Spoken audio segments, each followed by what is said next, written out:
Jó, jó, jó!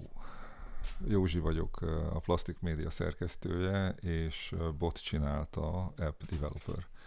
Illetve nem is az, hogy bot csinálta, mert elég sokat ügyködtem ezen a dolgon, hanem inkább úgy mondanám, hogy enthusiast, vagy nem tudom, szakbarbár. Igen, ez a jó szó. Ezt otthon hallottam, hogy szakbarbár. Ezt még a... Uh, ami miatt úgy döntöttem, hogy mégis készítek egy videót, az az, hogy kevés embert érdekel a környezetemben ez a téma, és tudom azt, hogy a olvasók, hallgatók között van egy pár, aki szívesen fogyasztaná a Commodore 64 tartalmat, ami a szívemnek nagyon kedves. Tehát a Commodore 64 Graphics Explorer appomról lesz szó, és elmagyarázom a lényeget. Egyébként ebből akarok csinálni egy ilyen bemutató videót is, ahol tényleg végigmegyek a feature-ökön, és akkor így látszódik, hogy ez az alkalmazás valójában mire jó és mire képes, és miért képes arra a dologra. Ez, amit most itt futtatok, ez egyébként nem az, ami a sztorból elérhető, mert időközben történt rajta egy-két apróság, apró javítás, úgyhogy én most a 2.1-es verziót futtatom itt, és ezen keresztül fogom demonstrálni a lényeget, de biztosíthatok mindenkit, hogy nagyjából ugyanaz a kettő, szóval egy nagyon pici változás van, csak egy feature-t, olvasói feedback alapján egy darab feature-t raktam hozzá. Szóval, itt van ez az app, de nem innen indul a sztori. A sztori nem innen indul, hanem a sztori onnan indul, hogy meg akarunk nyitni egy Commodore 64 képet valahonnan. És ezt lementhetjük a számítógépünkre is, de én mégsem onnan fogom most kezdeni, hanem megmutatom, hogy néz ki ez az interneten, és ezen keresztül is menjünk el a Moby Games-re, az Iron Lord című játékot PC-ztem ki magamnak, és itt láthatnak a Commodore 64 screenshotok, ezeket fogjuk most megnézni. Ez az első screenshot, security, verify your human. Verification successful. Na, szóval itt jelenik meg ez a kép, és amint mindenki látja, ez nem tudom honnan érkezhetett, milyen formátumba, de gyakorlatilag rusnya, mint az állat. Ez nem így nézett ki a monitoron, ezek a barnák, itt látszik, hogy ezt 2005-ben rakták hozzá, tehát valószínűleg egy nagyon valami régi téma.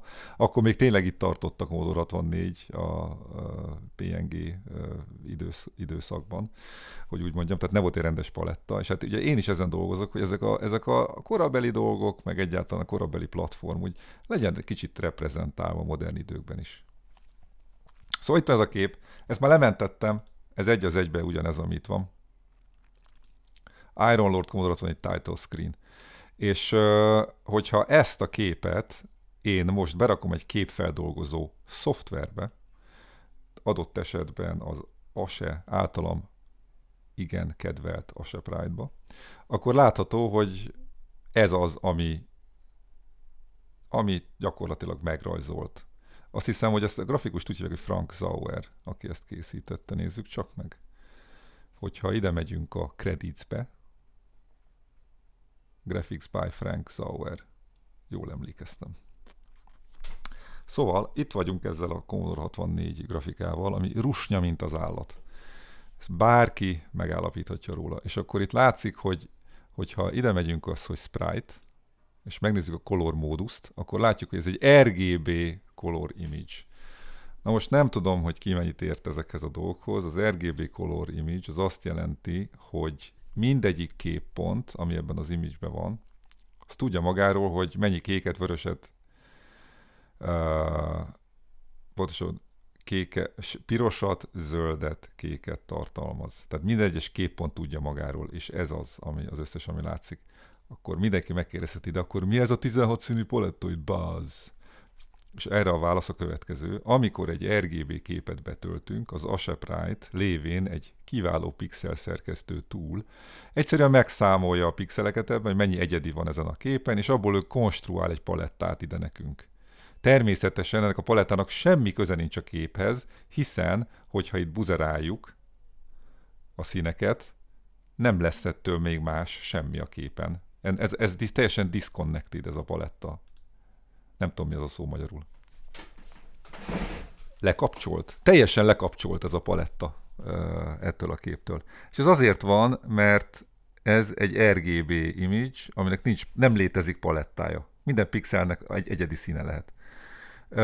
Annak idején nem ez volt a helyzet, hogy ez sok memóriát igényel, meg mit tudom, annak idején kevés volt a memória, hanem egész egyszerűen egy sima palettát készít belőle. Akit érdekel, annak el tudom mondani, hogy itt a More Options-ben mondja meg az Asheprite az Advanced Options alatt, hogy az RGB-t, hogy a paletta indexre mappelés hogy történjen. Tehát többféle módon lehet ezt csinálni, hogy készítse el ezt a kis palettát nekünk az Asheprite. De ez már tényleg csak egy ilyen apró nüansz, mert nem annyira érdekes dolog ez. Hogyha áttesszük indexelt formába, az egy másik fajta reprezentáció ugyanennek az image-nek, ahol az történik, ugye, hogy egy paletta készül, az lesz az index, ahol le van írva az, most át is kapcsolok rá, és itt látszik, nem történt semmi, itt viszont látszik, hogy most már indexált a color móduszunk, és ez azt jelenti, hogy innentől kezdve ez az indexünk, és minden egyes szín megfeleltethető itt ugyanannak a színnek. Vagy másképpen mondva, itt a képpontok nem tudják magukról, hogy milyen színűek, és ez a lényeg, úgyhogy ezt elmondom még egyszer. A képpontok nem tudják magukról, hogy milyen színűek, csak azt tudják, hogy ebben az indexben melyik színnek felelnek meg. Tehát ez a képpont itt, kurva anyját, ez tudja magáról, hogy ennek a színnek felel meg. Na most, ez azt is jelenti, tehát ebből a működésből egyből fakad, hogyha van ez a kapcsolat a kép és a paletta között innentől kezdve, áttekerem ezt, és azonnal változni fog a képen. La, ugye? És akkor itt szépen át tudjuk színezgetni ezt a gyönyörűséges műalkotást. Na most, hogyha ebből az is következik, hogyha szeretnénk megfixálni, szeretnénk ezt a dolgot megfixálni, akkor mondhatjuk azt, hogy itt van ez a rusnya rózsaszín, itt a rusnya rózsaszín, csináljuk valami szebb rózsaszínt oda hozzá. Hogy ilyen korhűbb. Talán így eltalálja az ember. De ez sem lesz az igazi, és akkor erre mondhatta valaki azt, hogy hát jó van Józsikám, de akkor egyszerűen töltsünk rá egy Commodore 64 palettát erre az egész képre, ugye?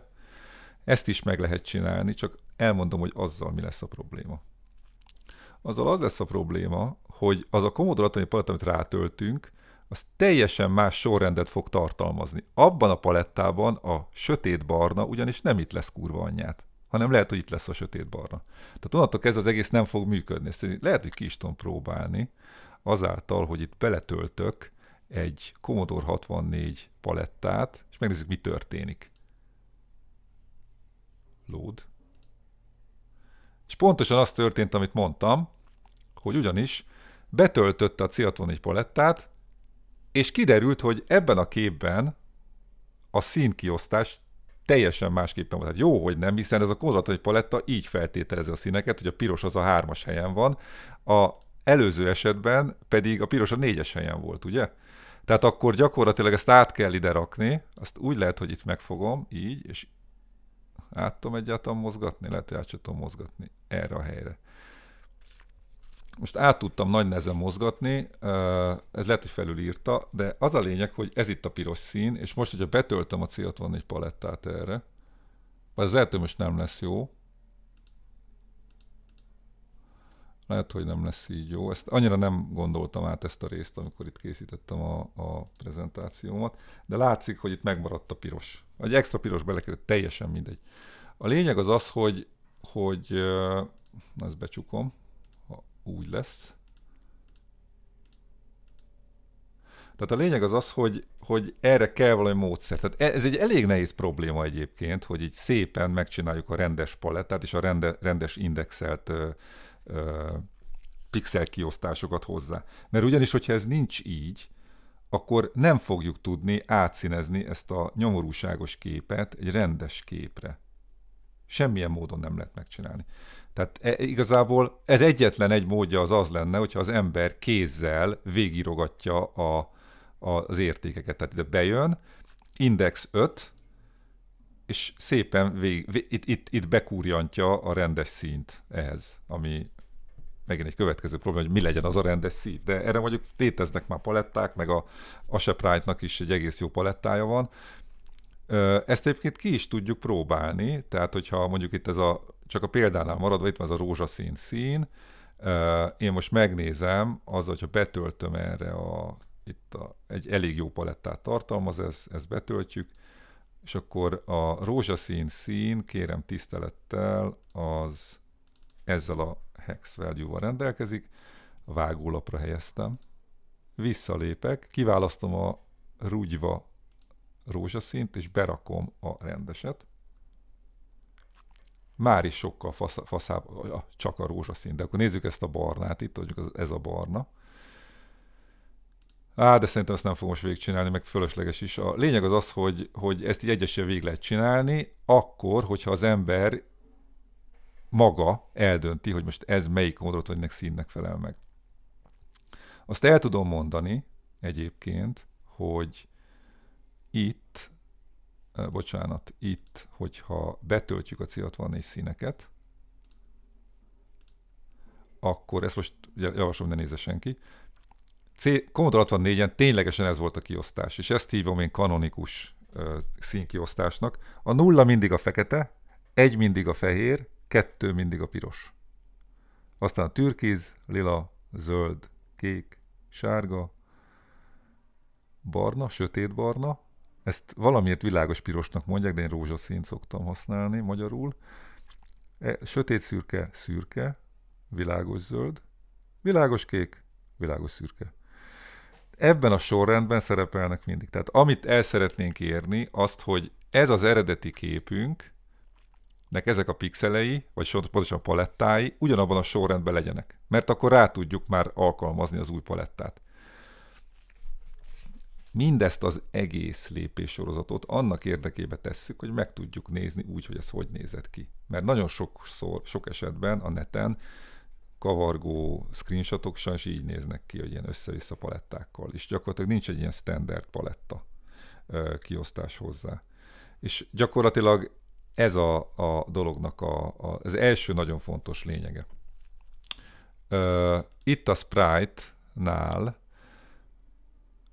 olyan képeket is be tudunk húzni, amik már eleve indexelt állapotban érkeznek, tehát nem True Color képek, 16 színű kép True Colorban lementve, hanem már tartalmaz az indexet. Ez igazából technikailag semmi különbség nincsen, mert nincs rá semmiféle szabály, hogy ezek a színek hogy lesznek kiosztva. Nincs rá egyszerűen, tehát nem lehet tudni.